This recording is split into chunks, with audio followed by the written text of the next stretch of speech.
Selamat datang di Ngalor Ngalbum Horor. Aku tahu sekitar 50% dari kalian nonton sambil makan, ya nggak? Nggak? Sok tahu berarti saya. Goblok! Balik mana ambil aku Icang dengan quotes hari ini. Lahir ditolong orang, mati digotong orang. Lantas apa yang kau sombongkan?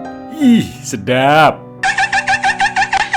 Kali ini kita akan mengalor film asal China yang gila alurnya, alur penuh plot twist, nggak kalah sama film The Soul yang dulu pernah ngalorin ya kan? Bergenre misteri kriminal drama, film ini berjudul A Place Called Silence tahun 2024, mengisahkan seorang siswi bisu yang dibully oleh geng berandal di sekolahnya, sampai akhirnya ada sosok misterius yang membunuh geng tersebut dengan sangat keji. Dan di sepanjang film kalian akan terbengong-bengong pastinya. Seperti apakah keplot twistan film satu ini? Langsung aja kita ke requestan pertanyaan lucu dari dulurku Lintang Purnama ya Cak. Boleh nggak cuci muka pakai seblak? Boleh, terserah Anda lah. Pakai seblak boleh, pakai rawon juga boleh biar jadi kluwek muka Anda. Monggo sekejaaken. Berlatar pada tahun 2006 di sekolah SMA wanita yang berlokasi di pesisir pantai bernama Jinghua. Pihak sekolah sedang geladi resik acara penggalangan dana untuk para korban tsunami 1 tahun yang lalu. Karena atap kaca aula selalu bocor, ibu-ibu cleaning service sekolah yaitu Lihan sampai menaruh banyak ember untuk menampung tetesannya. Dan Pak Kepsek juga meminta tolong ke mas-mas tukang yaitu Zaifu untuk membetulkan atap tersebut. Lalu ketika murid-murid sudah pulang, Bu Lihan tidak menemukan anaknya Chen Yutong yang bisu dan juga sekolah di sana. Ternyata Yutong sedang dibully 4 siswi berandal dengan pemimpinnya yaitu Enji, anak dari kepala sekolah. Dengan edannya Yutong ditempel ke tembok lur menggunakan lem dari rambut sampai kakinya. Sekelompok siswi dan seorang satpam memergoki perbuatan Enji and the gang, namun satpam justru mengusir siswi-siswi itu karena takut dengan Enji. Setelah itu Enji pun menuduh Yutong telah mengambil HP salah satu temannya. Dan Enji pun menyogrok-nyogrok mulut Yutong, memukul perutnya, bahkan mengelem mulutnya. Yutong hanya bisa pasrah dan keempat berandal itu pun akhirnya pergi sambil membawa beberapa barang Yutong termasuk origami manuk-manukan. Sontak Yutong pun langsung menangis karena diperlakukan semengerikan itu. Dan inilah tempat yang disebut keheningan. Film ini sangatlah epik dan plot twist mampus lur. Jadi bersiaplah, fokus dan jangan lupa sholat. Semua balik! 没人在这儿啊！说话死哑巴！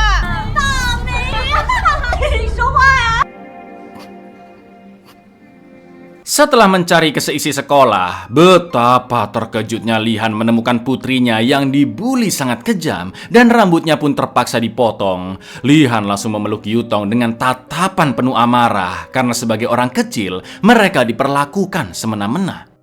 Lalu di malam harinya geng berandal nongkrong di base camp biasa, yaitu bangunan terbengkalai yang berada di tengah-tengah hutan. Namun Enji tidak ikut karena sedang demam. Ketika lagi asik nyebat kretek dan pilok-pilok tembok, tiba-tiba salah satu dari mereka pun menghilang, yang ternyata ya, sosok misterius bermantel telah membunuhnya. 2 siswi lainnya pun langsung kabur ketakutan. Yang satu lari ke balkon dan langsung dibantai dengan palu. Sedangkan yang lainnya berusaha sembunyi di hutan lalu akan menelpon polisi. Namun sosok misterius itu menemukannya dan juga menghabisi siswi tersebut.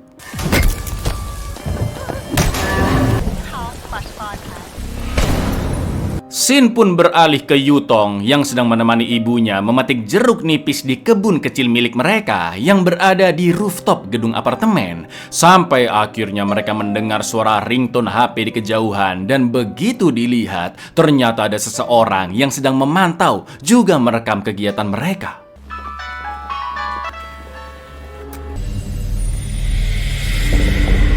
Esok harinya di sekolah, Pak Kepsek sudah mendapat laporan anak hilang dari ketiga orang tua siswi tadi. Dan karena tahu Enji bandel minta ampun, Pak Kepsek pun menuduh putrinya mengetahui keberadaan mereka. Sontak Enji marah karena dia juga tidak tahu di mana ketiga temannya.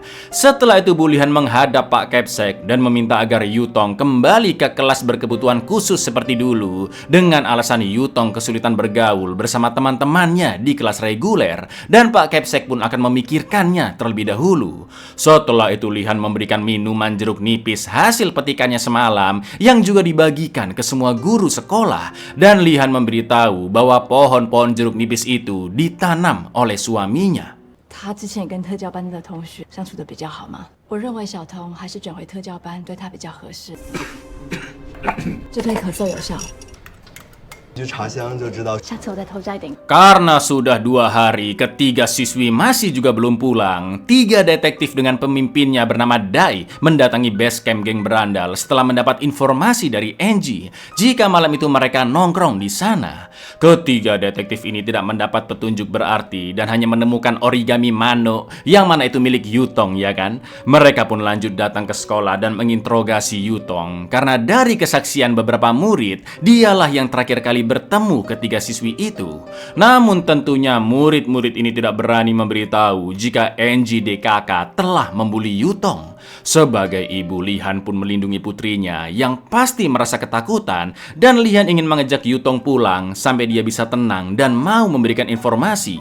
Sementara Angie juga diinterogasi, namun dia beralasan sedang demam di malam teman-temannya menghilang dan Angie bisa menunjukkan surat dokternya. 我把他先带回去，再问问他，他之后如果想转天我还在发烧，不信你自己看。 Yutong akhirnya diizinkan kembali ke kelas berkebutuhan khusus dan Lihan pun cukup lega mengetahuinya. Lalu saat pelajaran seni, Yutong menggambar seseorang yang terkapar dan penuh coretan merah lalu memotong kertas tersebut.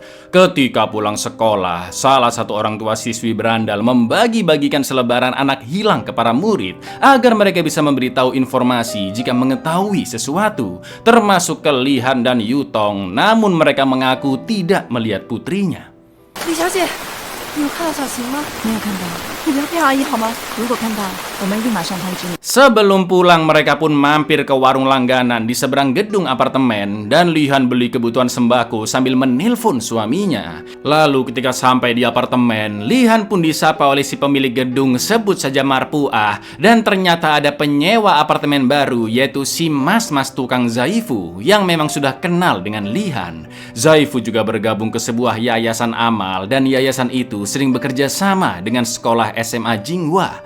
Setelah mengelap meja berisi foto-foto keluarga mereka dan juga mengaku-approve plafon bocor, Lihan pun pamit pergi ke rooftop gedung untuk mengambil jeruk nipis di kebun. 便宜点。你们认识啊？学校见过。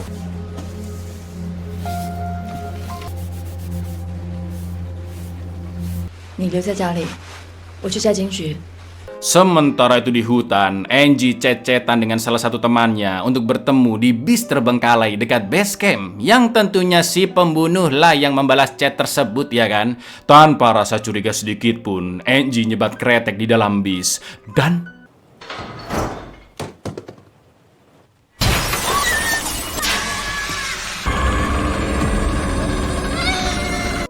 esok harinya seorang guru bernama Fang pensiun dan Zaifu pun membantu membawakan barang-barang bingkisan dari guru lain maupun para murid sekalian mengantarkan Fang pulang. Dalam perjalanan Zaifu memberitahu Pak Fang bahwa dia sudah mengganti kulkas di gudang yayasan dan kulkas lama yang rusak sudah dipindahkan. Beberapa jam kemudian, acara gladi resik penggalangan dana kembali diadakan yang dihadiri oleh hampir seluruh siswi, juga Capsek dan staf sekolah. Di lain sisi, Zaifu baru saja membetulkan atap kaca bocor dan setelah itu Lihan lanjut membersihkannya. Dari atap kaca itu, Lihan bisa melihat putrinya Yutong di aula, namun tiba-tiba dia menghilang. Sementara itu Pak Capsek kebingungan mencari Angie yang masih belum kelihatan dan ketika ditelepon, nada dering HP terdengar entah dari mana. Di akhir acara gladi resik, Capsek pun diminta naik ke atas panggung untuk meresmikan penggalangan dana dengan menarik tali. Tapi tiba-tiba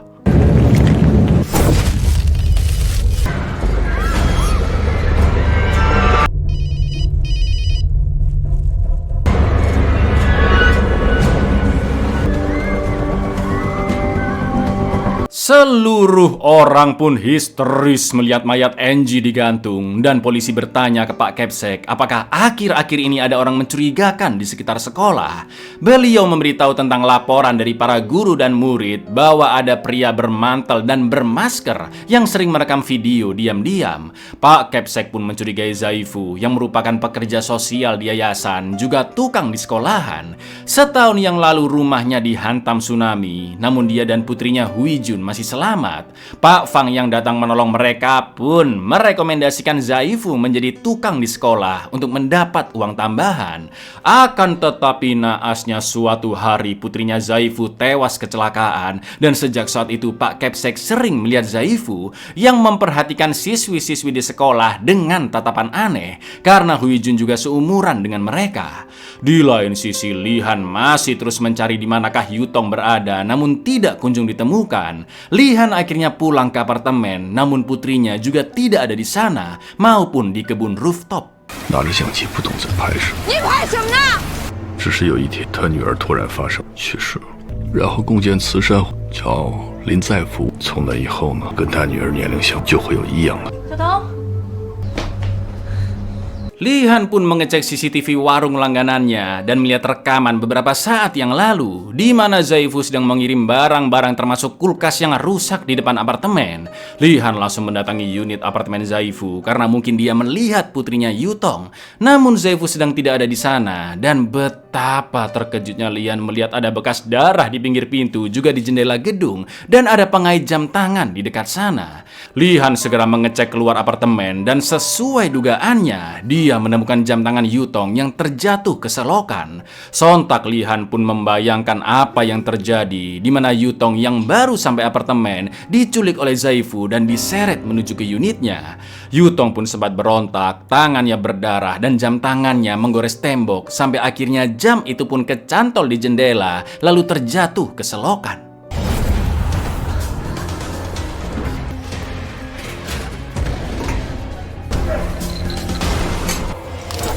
Awalnya Lihan ingin meminta kunci cadangan apartemen Zaifu ke Bu Marpuah, namun karena Bu Marpuah tidak ada di unitnya, Lihan pun langsung mengikat tubuhnya dan dengan nekatnya turun dari jendela menuju ke apartemen Zaifu.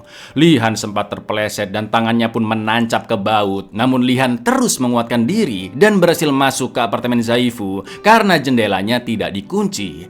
Lihan terus menelusuri ruangan demi ruangan untuk mencari Yutong, namun tidak ada seorang pun di sana. Di saat yang sama Zaifu pun pulang ke apartemen lur dan Lihan segera bersembunyi di bawah kasur. Dilalahnya Zaifu menjatuhkan serenceng kunci dan Lihan sempat melihat salah satunya memiliki sebuah logo. Lalu yang terjadi?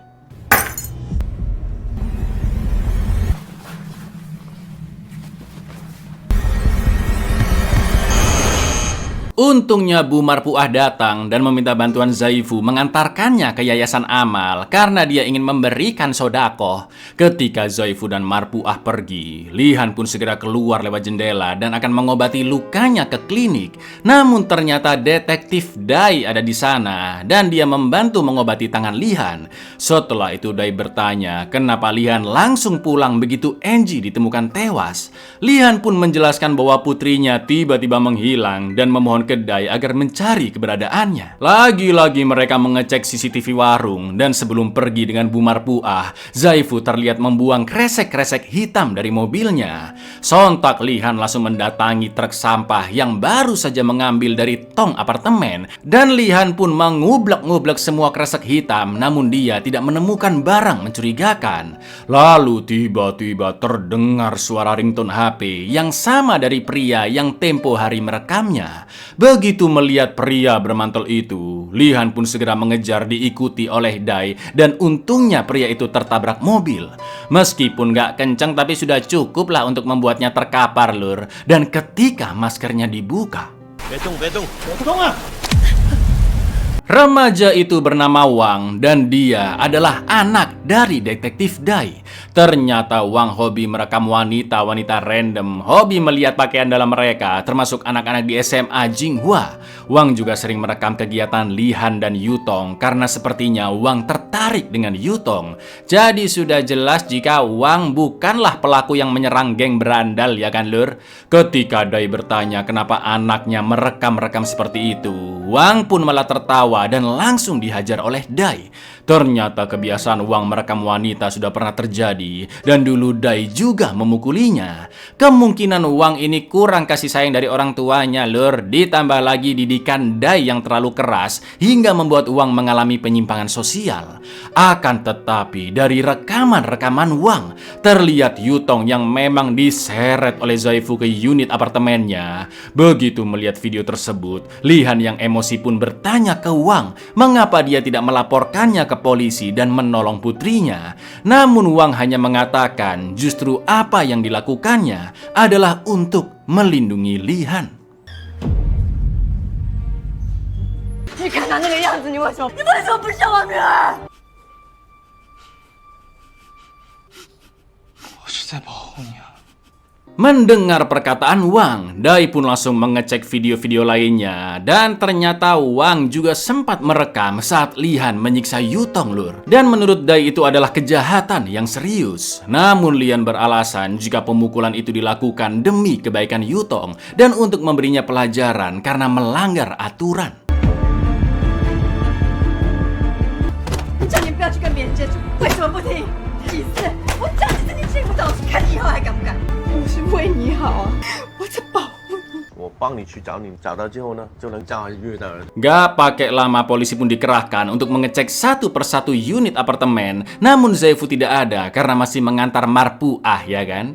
Sementara itu di kantor polisi, guru sekolah yang juga anggota yayasan diinterogasi dan Lian melihat guru itu memiliki kunci yang sama seperti Zaifu. Ternyata itu adalah kunci gudang yayasan yang sudah lama tidak terpakai. Ketika Pak Guru itu diinterogasi, diam-diam Lian pun mengambil kunci tersebut, bertanya ke customer service yayasan di manakah lokasi gudang lama, lalu mencolong mobil Pak Guru dan segera OTW ke sana. Di lain sisi karena yayasan amal sudah dipenuhi oleh polisi, Zaifu pun terpaksa membawa Marpuah ke gudang lama. Tak lama kemudian Marpuah mendapat telepon dari temannya yang melihat berita tentang Zaifu menjadi buronan karena menjadi terduga pelaku hilangnya para siswi dan terbunuhnya Enji. Saking paniknya karena Zaifu tiba-tiba mengunci pintu, Marpuah pun langsung menyetel radio yang dilalahnya juga sedang membahas Zaifu lur. Lalu Zaifu pun mengatakan sebuah perumpamaan bahwa manusia bisa sekeras batu, tapi kebenaran layaknya palu yang bisa memecah batu paling keras sekalipun.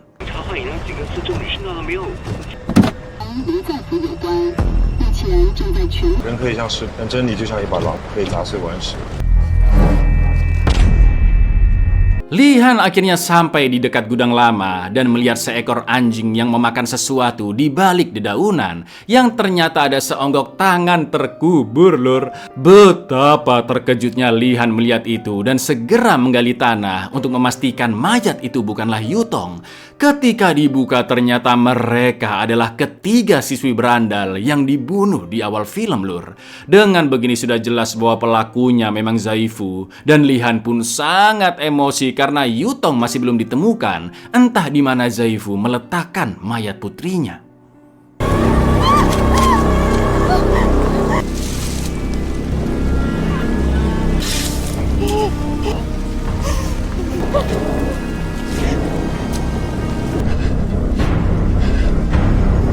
Zaifu sudah sampai di gudang lama dan Bu Marpuah pun diikat di dalam mobil.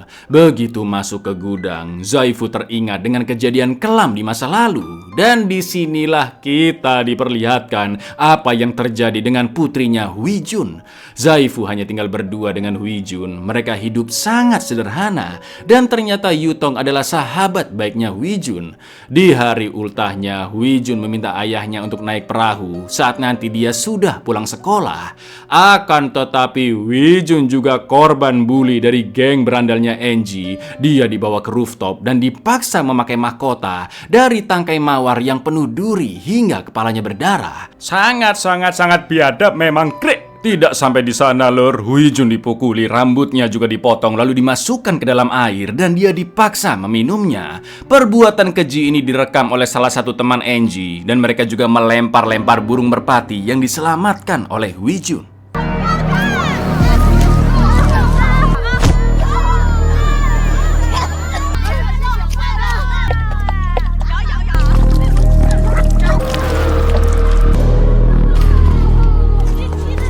Setelah itu Wijun pun dipaksa berdiri di atas atap kaca, namun dia terus berusaha menjauh karena ketakutan. Di saat yang sama Yutong pun datang dan dengan emosinya dia mengeluarkan gunting lalu berniat menyerang geng pembuli. Akan tetapi Lihan datang dan langsung membawa anaknya pergi karena tidak ingin terlibat masalah. Dan Lihan sempat melihat ada CCTV di rooftop. Yutong pun terus memberontak karena ingin menyelamatkan sahabatnya. Sampai akhirnya 再不站上去的话，我要掉下去了。宝贝。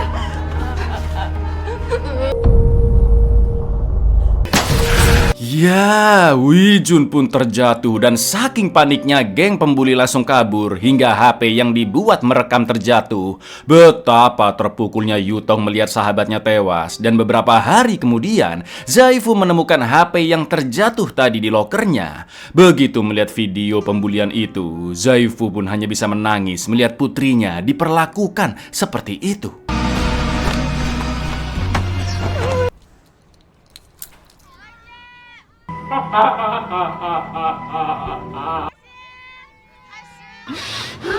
Sore harinya Zaifu membetulkan perahu yang sudah dibuatnya. Namun kesedihan dan amarahnya tidak terbendung karena teringat dengan putrinya yang sangat ingin naik perahu tersebut. Pada akhirnya Zaifu pun menghancurkan perahu itu sambil berteriak histeris, lalu membakarnya bersama foto sang putri dan Zaifu akan membalas dendam. Lalu kita pun diperlihatkan saat Zaifu mengeksekusi Enji, Lur.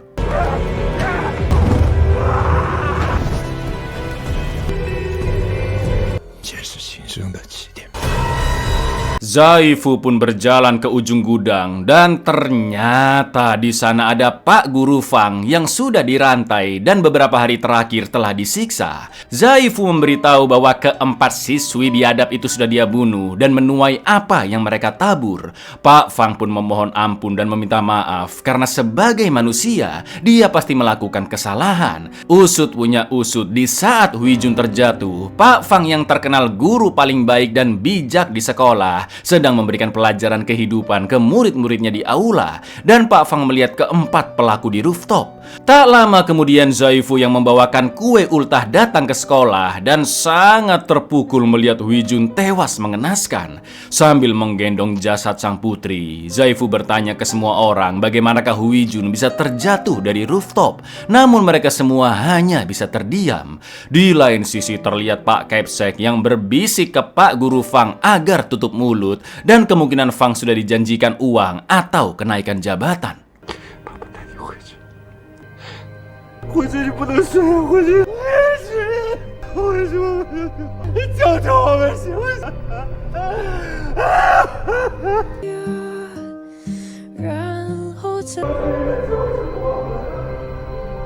Zaifu tidak henti-hentinya mencari keadilan dan terus membagikan selebaran kematian putrinya ke para murid dan guru sampai mereka memberitahu bagaimana Wijun bisa terjatuh. Kejadian ini sangat mirip dengan orang tua geng berandal yang begitu panik saat anak mereka hilang, ya kan, Lur? Zaifu juga menghentikan mobil Pak Kepsek dan menanyakan rekaman CCTV. Namun Kepsek beralasan semua CCTV sekolah sudah lama rusak. Pak Fang pun berusaha menenangkan Zaifu dan memintanya untuk mengikhlaskan kepergian Wijun. 有消息就联系，谢谢。有消息就联系一下，谢谢。感到什么？你联系我们好吗？谢谢。这边的监控早就坏掉了，带货坏的，带货，黑鱼了。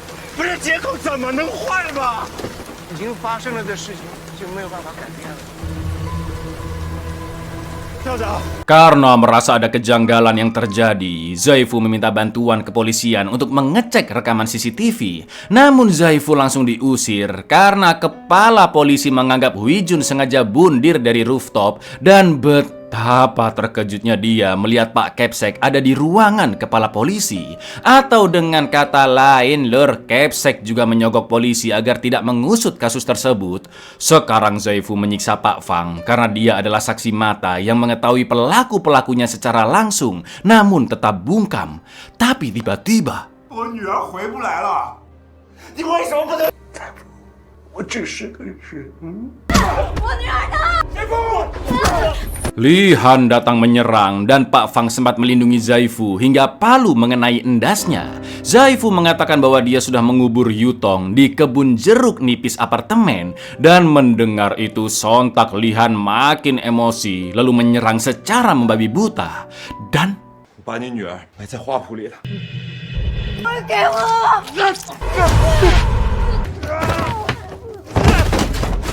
perut Zaifu ditusuk cukup parah dan Lihan dibuat tidak sadarkan diri. Setelah itu Zaifu akan membawa Pak Fang pergi dari sana, sedangkan Bu Marpuah yang telah melepas ikatannya berhasil menyadarkan Lihan. Mereka pun segera mengejar mobil Zaifu dan Lihan berencana untuk menabraknya. Akan tetapi Marpuah yang ketakutan berusaha mencegah Lihan, apalagi Marpuah juga sudah tahu bahwa Lihan suka memukuli Yutong. Karena tidak tahan dengan ocehan Bu Marpuah yang terus mengganggu, Lihan pun langsung memukulnya dengan palu. Dan yang terjadi, 我的人都知道，你每天打你的女儿，你赔偿。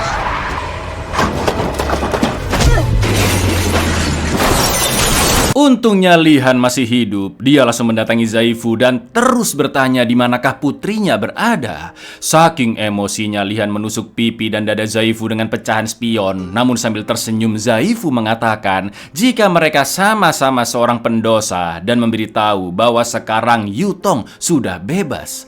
Tak lama kemudian Dai beserta kepolisian pun datang dan berhasil mencegah Zaifu yang akan kabur, Lur. 把我女儿还给我！ 我们都是罪人。女儿，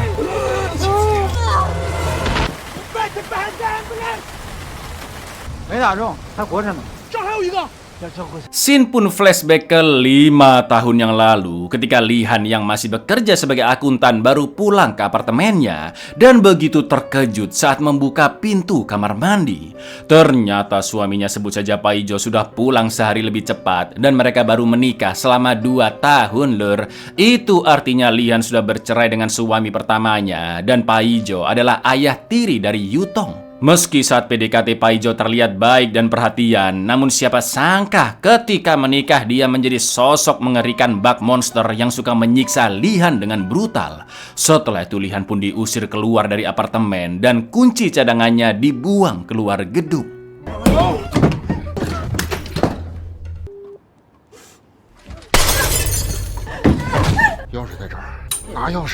Betapa murkanya Lihan saat itu. Dia pun mengambil kunci cadangan di luar gedung dan mencolong parang bengkok milik penjual warung untuk membunuh Paijo.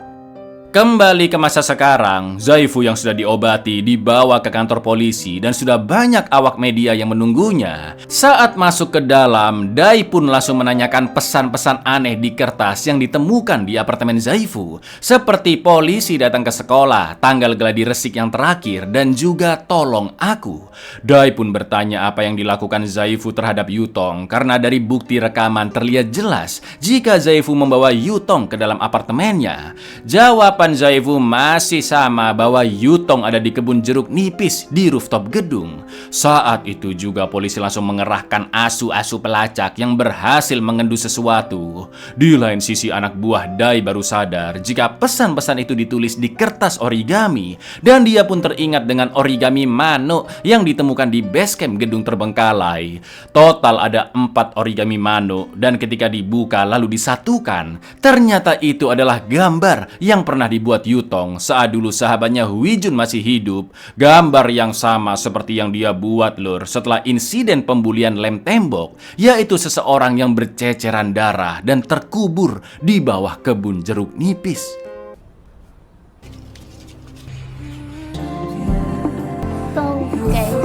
发现的纸鹤打开之后进去封山。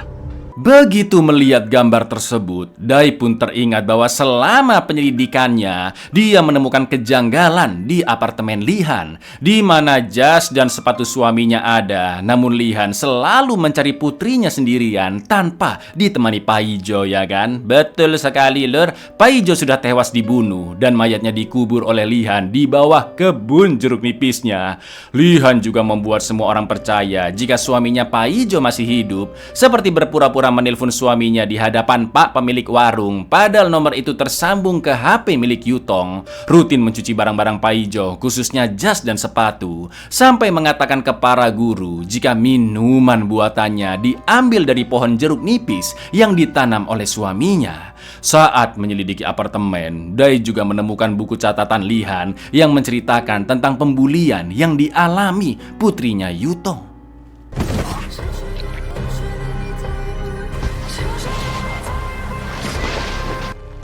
老公啊，广州降温了吗？一闻到金桔茶香，我老公种的。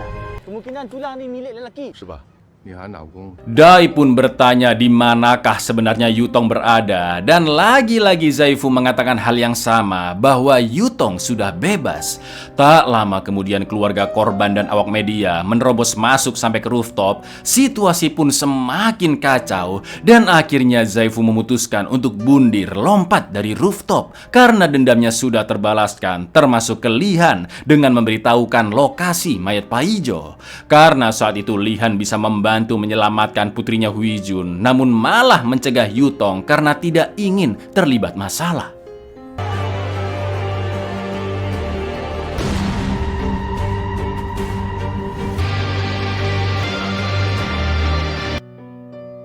Setelah insiden bundirnya Zaifu, Dai pun mendatangi rumah sakit tempat Lihan dirawat. Lalu kedua anak buahnya memberitahu bahwa Wang baru saja menyerahkan rekaman lainnya yang sangat mencengangkan, Lur. Setelah itu Dai menemui Lihan sendirian di ruangan khusus tahanan yang dijaga ketat oleh polisi. Lalu terlihat berita yang menyiarkan video pembulian Huijun, dan kini publik sudah mengetahui apa motif Zaifu membunuh keempat siswi tersebut. Selain itu, Pak Kepsek juga sudah dipenjara karena terbukti menyuap polisi untuk menutupi kasus itu, dan juga terbukti melakukan penggelapan donasi yayasan amal. Mampus, ya kan? Lalu Dai pun menunjukkan rekaman anaknya Wang 5 tahun yang lalu saat Lihan baru pulang kerja. Ingat kan, Lur? Lihan sempat terkejut saat membuka pintu kamar mandi. Ternyata dia melihat sang putri Yutong yang masih berusia 9 tahun baru saja diperkaos oleh Paijo. Sumpah biadab, nauzubillah min dalik. Paijo bukan hanya sering melakukan kekerasan, namun dia juga memiliki penyimpangan seksual, dan sejak saat itu Yutong pun menjadi bisu.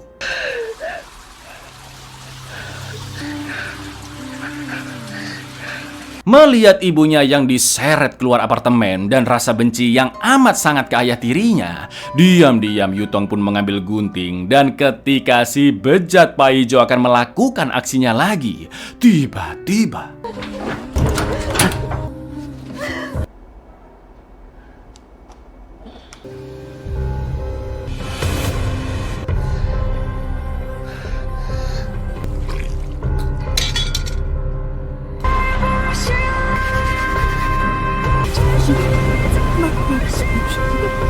ya, itulah yang sebenarnya terjadi, Lur. Yutong lah yang membunuh Paijo, dan Lihan justru berusaha melindungi putrinya dengan menguburkan Paijo di kebun jeruk nipis. Lihan memohon dengan sangat ke detektif Dai agar menjadikan dirinya sebagai pelaku pembunuhan Paijo dan jangan melibatkan Yutong. Selama ini Lihan juga sering memukuli Yutong jika bertemu dengan orang asing karena Lihan trauma dengan kejadian itu dan ingin memberikan batasan yang sangat keras pada Yutong agar insiden serupa tidak terulang kembali. Merasa iba dengan Lihan, apalagi dia tahu rasanya menjadi orang tua, Dai pun akhirnya menolong Lihan dengan menghancurkan rekaman itu sebagai satu-satunya bukti jika Yutong lah pembunuh Paijo. Sesuai permintaan Lihan yang ingin dirinya dijadikan pelaku demi menyelamatkan Yutong. 我当时的人跟小童一点关系都没有，他就你说我虐待，我需要他知道他的时候，我是一个妈，他那么小。人是你，我可以告你实情，你懂吗？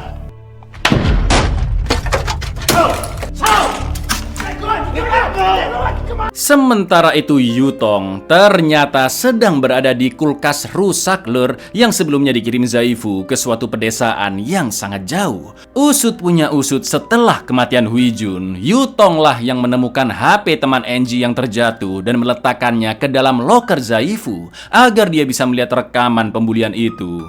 Tentunya Yutong jugalah yang memberikan pesan-pesan di kertas origami ke Zaifu, dan Yutong yang tahu dirinya selalu direkam oleh Wang akhirnya membuat skenario bersama Zaifu seolah-olah dirinya sedang diculik. Saat berada di apartemen itulah Yutong menceritakan kisah kelamnya ke Zaifu yang telah membunuh ayah tirinya Paijo dan dikubur oleh ibunya di kebun jeruk nipis. Pada akhirnya Zaifu pun membebaskan Yutong dari rasa trauma dengan mengirimkannya ke tempat yang sangat jauh.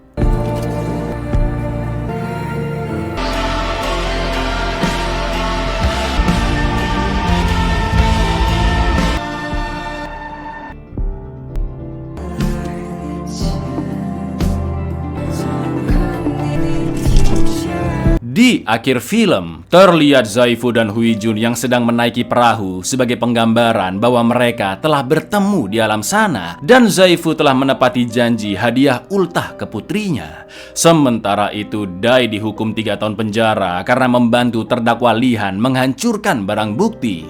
Di lain sisi kita diperlihatkan Yutong yang sudah berada di penjara khusus remaja dan sedang bernyanyi lur. Kemungkinan Yutong menyerahkan dirinya sebagai bentuk penebusan dosa karena telah membunuh sang ayah tiri, dan Yutong yang sudah benar-benar terbebas dari trauma akhirnya bisa kembali berbicara.